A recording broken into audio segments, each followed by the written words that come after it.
Okay, good morning from Toronto, Canada, gentlemen. How are you today? Good morning. How's your weather there? Oh my God, it's so steaming hot. I can't even tell you.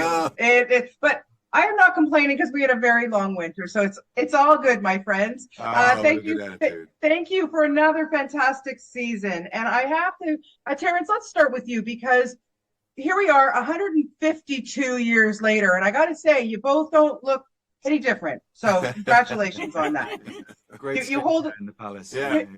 you hold up well. But what's so cool about this show is, it's the grandeur but it's still so rooted in the drama of the characters. And so for Terrence, I want to ask you, how important is that for you to take this guy, Dusk, who's going through some stuff this season because he's, his ascension and all that. He's going to be dust soon. What's that like for you to be able to put heart and soul into a character like this? Well, I think you just said it, perfectly. It's about putting the heart and the soul and the humanity into this character and all of our characters throughout the whole season, because the scope of the show is so big. The only way we can approach it is from the inside out. And and because we're in this third season where the wheels are coming off the wagon and everything is coming apart and we're all tainted and we're all going in different directions, and all I'm trying to do is hang on to the empire, however way I can, and try to get this legacy to the next generation, which is his. So yes. I do feel a bit like King Lear going through all of this. Slowly devolving into madness, and then of course he makes a pretty harsh choice. Yeah, it's fascinating to me. Cassian, congratulations to you, because when we started this series, 3 seasons, 5 years ago, whatever, this was your big debut. My God, you have so grown with this character. It's amazing.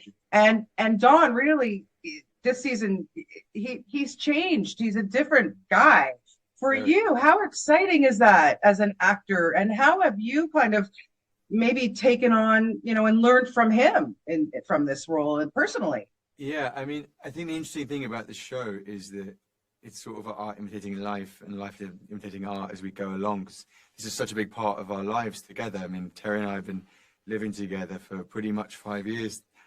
Spent more time with each other than we have with our own families. True. And so much of my growing up in this industry has been happening on this show, and I think it's not a coincidence that you see that also in Dawn this season. I think if you look back to season 1, Dawn, he was pretty fragile, introverted guy, and you look at the Dawn this season, I mean, it couldn't be more different. The Dawn you meet this season is very confident, very clear, very single-minded, a man on a mission, and is very determined to show a very strong public face of the Cleons, and I'd like to think I've got some of that in my own life. But I ask my friends or ask Terry. I'm not so sure if I'm ready to rule a galaxy, but I definitely feel like I've learned a lot from Dawn as a character. Yeah. Maybe in another 152 years you'll be ready. Maybe. Who knows?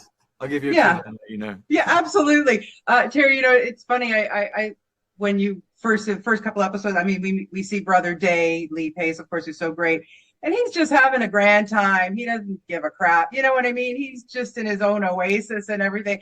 I mean, come on, you guys have to be a little jealous of that where he is, your brother. Like, this is not right behavior from a brother. What do you think? You're talking about the third season right now, the way he Correct. He's just going off the rails and become a drunk and a drug addict, and because he wants to be human. I mean, he's actualizing everything that we're having to deal with in the most extreme fashion. I want to be human. I don't want to be a clone anymore. I don't want to go to the next 152 years, and because I'm not going to be. What's that all mean?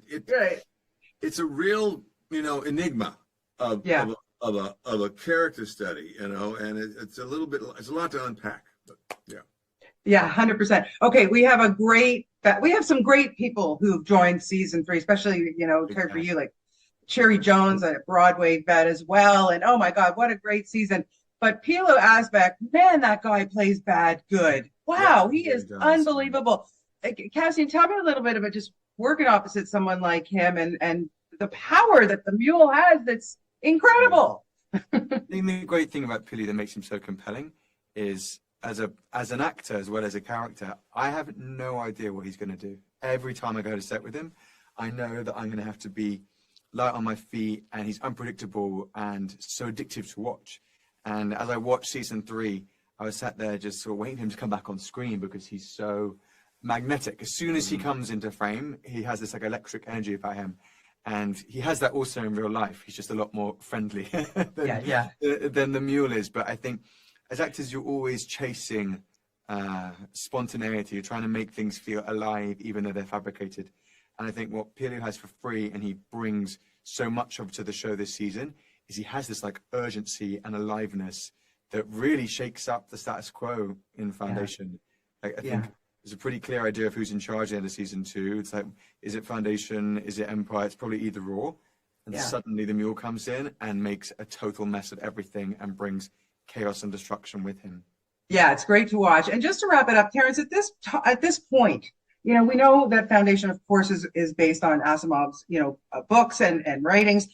Is it important at this point, in like now that you're done season 3, to still read or have a look at the source material, or by now is it just going off the scripts?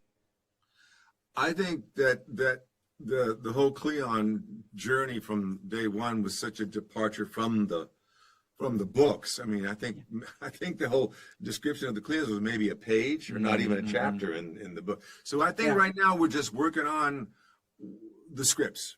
To answer your question, the scripts, For sure. House is always the spirit of the novels. I think as much as we've deviated, and there are things that are distinct in the show, I think some things that are brilliant. And as Terry said, Cleon as a family is present within the books, but the idea of the genetic dynasty and the clones, which is interestingly an anagram of Cleon in the first place, is a really exciting new thing. I think we're always, whenever we're lost and thinking, how do we approach something? I think the spirit, the scope of those books and the sort of scale of them is always front of mind whenever we're trying to figure out how to make the show work. Right. Yeah, makes sense completely. Well, I just love it. Season 3 is amazing, and the grandeur of this show continually just blows my mind. It is just beautiful to watch. Congratulations to the two of you, and thank you so much for your time today. Appreciate it. Thank you. See you later. Take care. Have a good one. Bye-bye.